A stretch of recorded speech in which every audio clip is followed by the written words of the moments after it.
Hello, once again, and welcome to a new episode of Walking the Way with Dr. Carlos Quijada. I am so blessed to be here and share the second episode of this series that we started with. A great way to start. And what a great way to start this way by exploring a very important topic, which is the topic of wisdom. And before we jump into what I'm going to share today, I just want to thank all the people that have been so supportive after the release of episode 1, where I was just sharing some some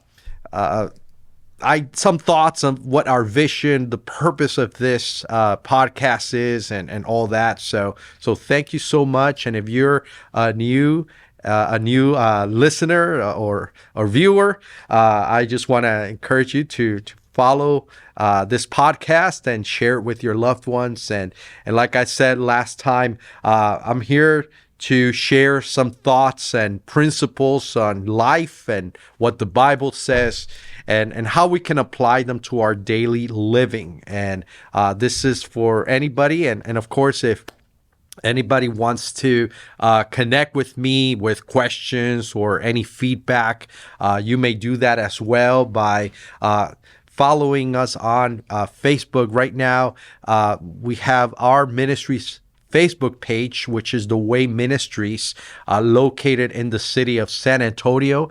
So you can follow and stay up to date. And also, I have my Facebook page, Pastor Carlos Quijada, where you will find some updates on this podcast and also on our YouTube channel, The Way Ministries Central.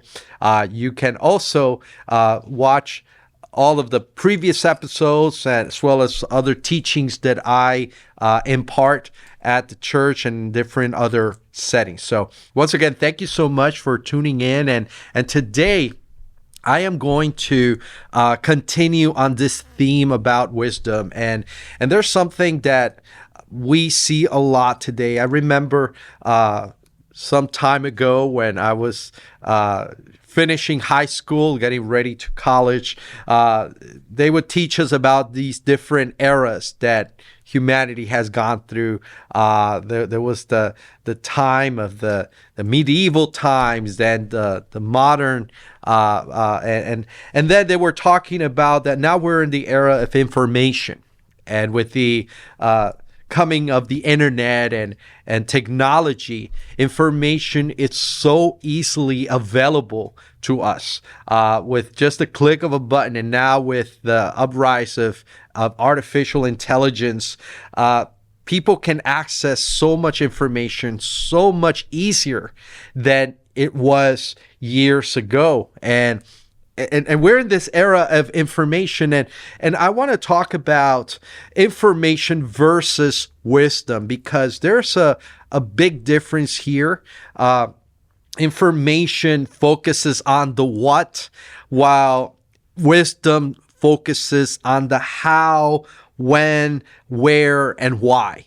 And this difference is important because a lot of times people, they put more emphasis on knowing things, and there's this hunger for knowing things like DIY projects and how to do this, and now you can learn anything by watching YouTube videos and things like that, and knowledge is something that we've become wealthy of.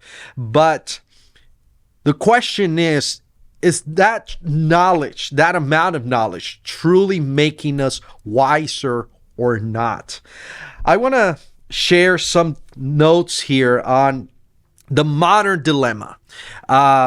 We definitely have more access to facts than any generation in the past. Now kids, they have to do a project. They can just go to Google and ask different questions. I have my son that sometimes he asks me these very deep questions, and if I don't know the answer, he tells me, well, why don't you just Google it? And that's our go-to when it comes to getting to know this. However, one thing that we see is that even though information is so readily available to us, oftentimes we feel frustrated. We can feel confused. There's so many conflicting data that appears out there, like information on statistics and where should I live, or what kind of job should I choose. And there's heavy information on these things, but we see a great need for wisdom in making the right decisions in life. So there was an article written several years ago by a colleague named Douglas Van Praet. And this article that was, by the way, published on Psychology Today. So if anybody wants to take a read of it, it's titled "The Paradox of Information. More data is making us dumber." And I'm like, wow, that's really an impactful title. And Praet, he argues that an abundance of data can lead to poor decision making and is overwhelming to the brain and causes a shift from rational thought to emotional, lazy thinking. So one phenomena that we see here is that what we might have thought that was going to make us wiser actually is doing the opposite. Knowing more things is not necessarily the greatest thing. And I mean, not saying that knowledge in itself is bad. What really makes the difference is what we do with the knowledge. What do we do with what we know? We can have like a friend of mine says, more degrees than a thermometer. But if we don't know how to apply this knowledge in ways that could be helpful, that could be fruitful and edifying, then what's the knowledge good for? He says, and I'm just summarizing this article, it says, this cognitive overload and reliance on emotional, non-conscious processing facilitates the rapid spread of misinformation and reduces collective intelligence. There's a book in the Bible called Ecclesiastes. Maybe some of my viewers are familiar with it. There's a lot of interesting things there. I've read that some scholars say that this book barely made it to the Bible because it may seem very pessimistic. Like everything is vanity. What's the point of this? What's the point of that? But there's a lot of truth in it. And the writer of Ecclesiastes says that in much knowledge, there's much vexation. Increasing knowledge increases sorrow. That says so much. There are moments that the more we know might bring more pain when we don't know how to apply that knowledge. I remember that going through my undergrad in the medical field, there was some students that they knew a lot of book knowledge. But when it would be the practical experience, they would fail terribly. And I'm not saying all of them, but there were some that had a hard time connecting the knowledge with its application. And that doesn't only apply to science. It can also apply with practical things in life. We can learn a lot of things and have a lot of head knowledge, but if we don't know how to use that knowledge in a good way, then it's useless. And it just adds more sorrow to our souls when we think about it. Now, like I said in the beginning, information is the what. It's almost like an object. Let's say you have a computer. Years ago, when computers started to become more popular, I remember when I got my first computer, it was one of those refurbished desktops.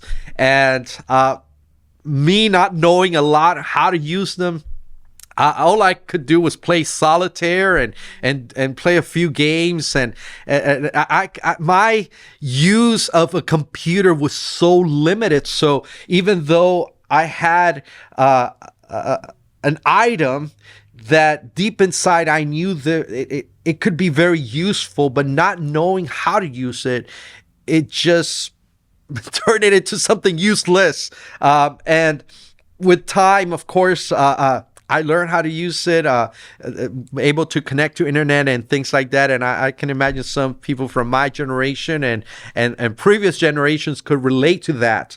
And that is how information is. It's the what, is the object, and it's something that could be used for good or it could be used for bad.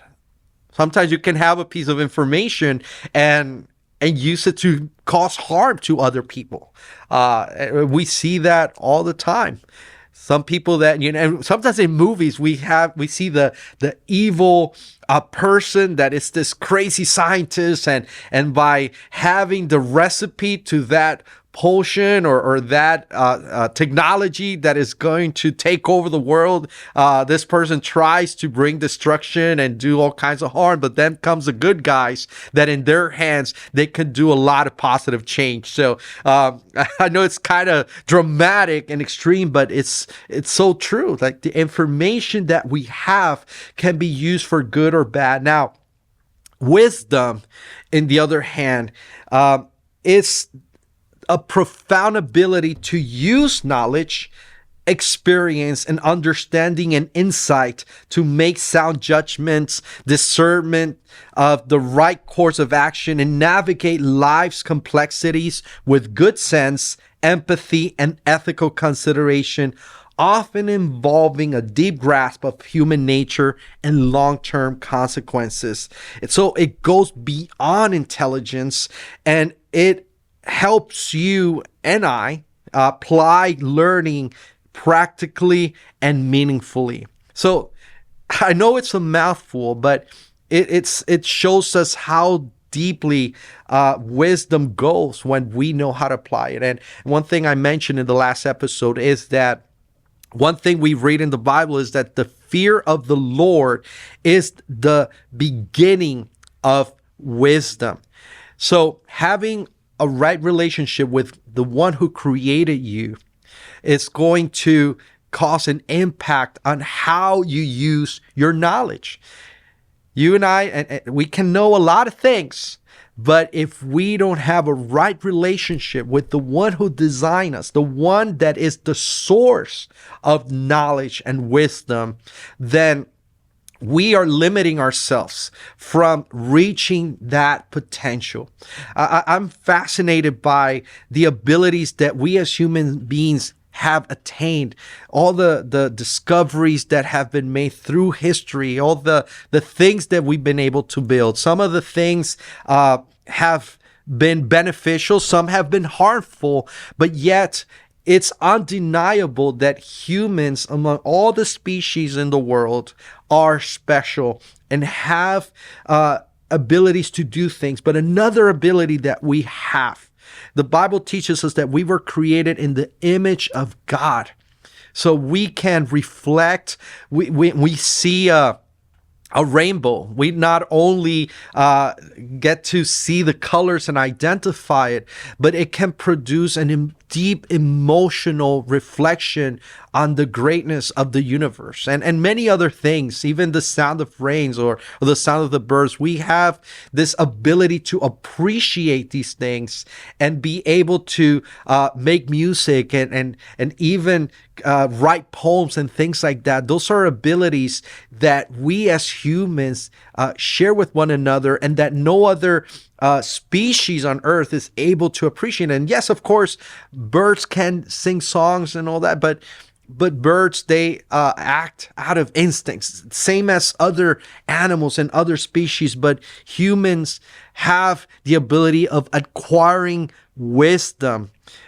Wisdom, like Proverbs 4:7 says, is the principal thing. It can cost us to attain, but it is worth it to get understanding. Now, a little bit more on information. Information, it has its limits. It can be a burden. Knowing everything that is wrong with the world without a way to fix it can lead to a holy sorrow, like we saw in Ecclesiastes.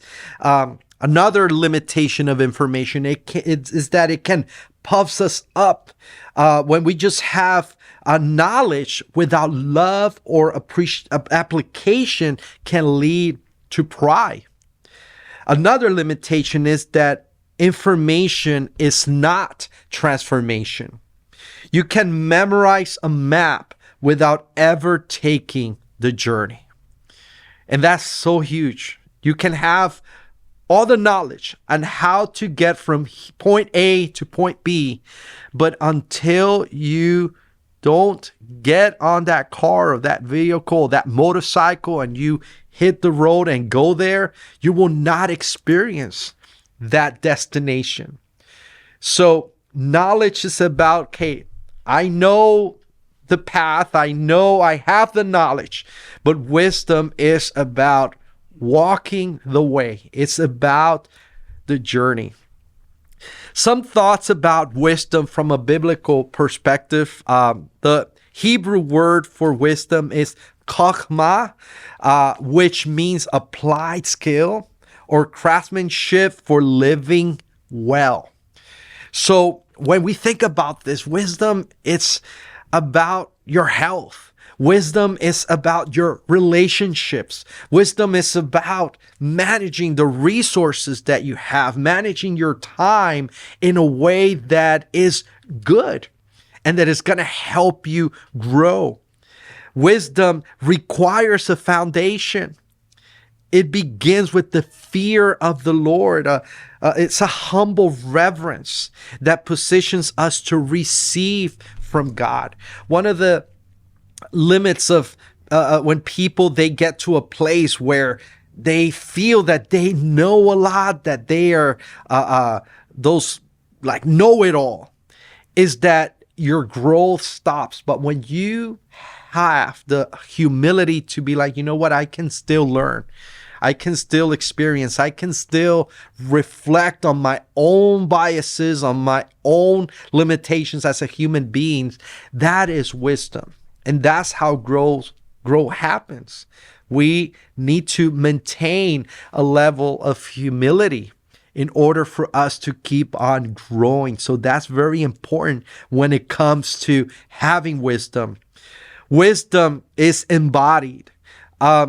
Like I said earlier, right nowadays with artificial intelligence, it just processes information. In my practice as a counselor, sometimes my clients, they tell me about their chat GPT, right? And nothing against it, but sometimes I think to myself, well, I guess that's your counselor right there. But when we think about it, it's just processing information. But humans must live out wisdom through suffering, community, and prayer. The role of pain in our lives, that's something that no computer, no robot can ever experience. I know people that have been through indescribable pains in their lives, and it's natural to ask yourself, why, Lord? Like, why am I going through this? Why is this happening? And some of these questions might not have an immediate answer, but one thing that pain does in us humans is that it helps us grow. One philosopher said that a broken heart is an open heart, and pain, it helps us have a sensitivity to things in life. Those that have gone through hurtful experiences, like losing a loved one or losing their home or losing their health, they have a special perspective on life that those that haven't gone through that don't have. So even through the pain and suffering, we can embody wisdom in our lives. And community, We need one another to grow in wisdom. Sometimes people are like, I want to live alone. I wish I could be in a deserted island and be by myself. But what would be the point of being humans when we don't have anyone to share the human experience with? We learn from each other. Me as a pastor, as a counselor, don't give me a car to fix because I might make it worse than what it was. I need someone to help me in that area, or to operate a heart. I mean, if you be like, oh, well, you're a doctor, you come and go into surgery. Yeah, but I'm not that kind of doctor. I need a medical doctor to work on that. I need a doctor of the car, who we call a mechanic, to work on my vehicle. We need that community to help us with our needs. We need each other. And when we have that understanding, there is wisdom in there. And prayer. Whether you are somebody who prays or somebody who just meditates, it's important to have that reflection of where we are. How is it with your soul right now? So wisdom is about transformation. It's about movement. Different from information, where it's just knowing, it's just the what. Wisdom is a journey. It's a gift from God that allows us to grow as human beings. I want to wrap it up with some thoughts here. How to get it? How do we get wisdom? I already gave you some hints on that. By living, we gain wisdom, but it's not just living. There are some people that have lived for decades on this earth. People in their 50s, 60s, 70s, in their age, but they lack wisdom. We need to allow transformation to take place in our lives. We need to open our hearts to those lessons that we go through and let them transform us. Let God work in our lives. And ultimately, and talking about prayer a few moments ago, Apostle James gives us the key in chapter 1, verse 5. If someone lacks wisdom, ask God and he will give you generously. The context there, he was writing to a faith community that was going through hardships left and right, persecution of the Christians in the first century. It was harsh, and a lot of people were feeling discouraged. Some would leave the faith, but he writes this letter and he says, count it all joy.